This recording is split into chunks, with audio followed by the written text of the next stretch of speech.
নমস্কার, আমি রবীন ঘোষ। এই চ্যানেলে আমি ফটোগ্রাফি নিয়ে বাংলায় কথা বলি, যেখানে আমি শেয়ার করি আমার practical experiences, tips and tricks এবং আমার ফটোগ্রাফি শুটের বিহাইন্ড দ্য সিন। আজ আমরা ফটোগ্রাফির সবচেয়ে গুরুত্বপূর্ণ ফাউন্ডেশন নিয়ে কথা বলবো, যেটা না জানলে আপনি ম্যানুয়াল মোড অথবা ভালো ছবি তুলতেই পারবেন না। এই তিনটে জিনিস কি? অ্যাপারচার, শাটার স্পিড এবং আইএসও ফটোগ্রাফির ABC। এই তিনটে মিলেই গঠিত হয় এক্সপোজার ট্রায়াঙ্গেল, মানে ছবি কতটা আলো পাবে। আর এই তিনটে যদি আপনি শিখে যান কিভাবে নিয়ন্ত্রণ করবেন বা কন্ট্রোল করবেন, তাহলে আপনি শিখে যাবেন ব্লার এবং মোশনের উপর কন্ট্রোল করা এবং as well as depth of ফিল্ডের উপর আপনার কন্ট্রোল চলে আসবে।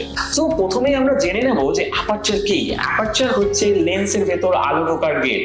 যেমন অ্যাপারচার হচ্ছে f স্টপ দিয়ে বোঝানো হয়। এবার f1.4, f11, f4 এই সবই কিন্তু অ্যাপারচার ভ্যালু।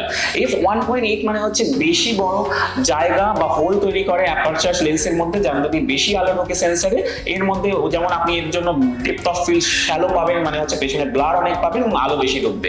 f11 হলে আপনার কিন্তু আপনার এই যে হোলটা, যে গেটটা, সেটা কিন্তু ছোট হয়ে যাচ্ছে, আলো কম ঢুকছে, ফলে আপনার কিন্তু শার্প ছবি আসবে লাইক এ ল্যান্ডস্কেপ ফটোগ্রাফি, এবং আপনার কিন্তু এখানে ডেপথ অফ ফিল্ড লার্জ হবে। এরপরে আমরা জেনে নেব শাটার স্পিড কাকে বলে বা শাটার স্পিড কি। শাটার স্পিড হচ্ছে যে ক্যামেরা সেন্সর কত সময় ধরে আলো পাবে। এর মানে কেমন? মানে ক্যামেরা শাটার স্পিডের মধ্যে দেখবেন থাকে 1/1000, 1/10। এবার 1/1000 মানে হচ্ছে 1 সেকেন্ডকে 1000 ভাগে ভাগ করলে যে ফ্র্যাকশন অফ সেকেন্ড থাকে তার মধ্যে আলো সেন্সরে যাবে এবং তার মধ্যে ওইটুকুই সময় আলো সেন্সর কিন্তু আলো পাবে। এটা কখন দরকার? স্পোর্টস ফটোগ্রাফি বা আপনি কোনো মোশন ক্যাপচার করছেন, হাই স্পিড ফটোগ্রাফি করছেন, তখন কিন্তু আপনার শাটার স্পিড বাড়াতে হবে। আর লো শাটার স্পিডের জন্য আপনার যেমন ওয়াটারফলস বা আপনি ধরুন কোনো রকম লাইট ট্রেলস ফটোগ্রাফি করছেন, সেক্ষেত্রে কিন্তু আপনার এই শাটার স্পিডটা কমাতে হবে, যেমন 1/10 বা 1/30। এই ক্ষেত্রে কিন্তু অবশ্যই ট্রাইপড ম্যান্ডেটরি। এবার আমরা জানবো যে আইএসও কি। আইএসও ফুল ফর্ম হচ্ছে image sensitivity of the sensor, অর্থাৎ আপনার সেন্সর কতটা সেন্সিটিভ আলোর জন্য। এবার আইএসও ভ্যালুকে 100 থেকে শুরু করে কখনো কোনো ক্যামেরাতে 4000 বা তার বেশিও হয়, মানে 6400 বা এক্সপ্যান্ডও করা যায়। কিন্তু এটা মাথায় রাখতে হবে, যত কম আইএসও তত কিন্তু আপনার শার্প ইমেজ হবে, নয়েজ কম হবে। আর যত আপনি আইএসও বাড়াবেন, যেমন ইনডোর ফটোগ্রাফির ক্ষেত্রে অনেক সময় আইএসও বাড়াতে হতে পারে, কিন্তু সেটা একটা লিমিট অবধি, 800, 1600, 2000 max to max, depends on camera. But আপনি কিন্তু ইচ্ছে খুশি একটা আইএসও বাড়াতে পারেন না, তাহলে কিন্তু আপনার ছবিতে প্রচুর নয়েজ চলে আসবে।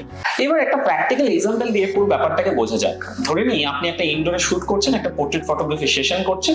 সেক্ষেত্রে প্রথমে আপনি আপনার অ্যাপারচারটাকে সবচেয়ে লোয়েস্ট ভ্যালুতে সেট করবেন, কারণ যত কম ভ্যালু আপনি অ্যাপারচারে রাখবেন লাইক f1.8 বা 2.8, তত কিন্তু আপনি ব্লার পাবেন।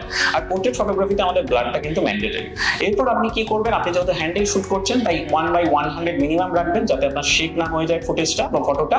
এবং তারপর আপনি কি করবেন? আইএসওটাকে ডিপেন্ডিং অন লাইটিং সিনারিও অনুযায়ী আপনি সেট করবেন। সেটা ISO 400 হতে পারে, ISO 600 হতে পারে, depending on the lighting condition. Photography যদি খুব ভালো করে শিখতে চান, তাহলে তিনটে নিয়ম কিন্তু আপনাকে খুব ভালো করে জানতেই হবে, কারণ এই তিনটে ভালো করে নিয়ম না জানলে আপনি কিন্তু ভালো ছবি তুলতে পারবেন না। আর যদি কোনো ডাউটস থাকে অবশ্যই কমেন্ট করে জানাবেন এই ভিডিওতে। আর ভিডিওটি যদি ভালো লাগে লাইক করবেন আর বন্ধুদের সাথে শেয়ার করবেন প্লিজ। আর অবশ্যই সাবস্ক্রাইব করবেন আমার চ্যানেলটা। খুব ভালো থাকবেন, ধন্যবাদ।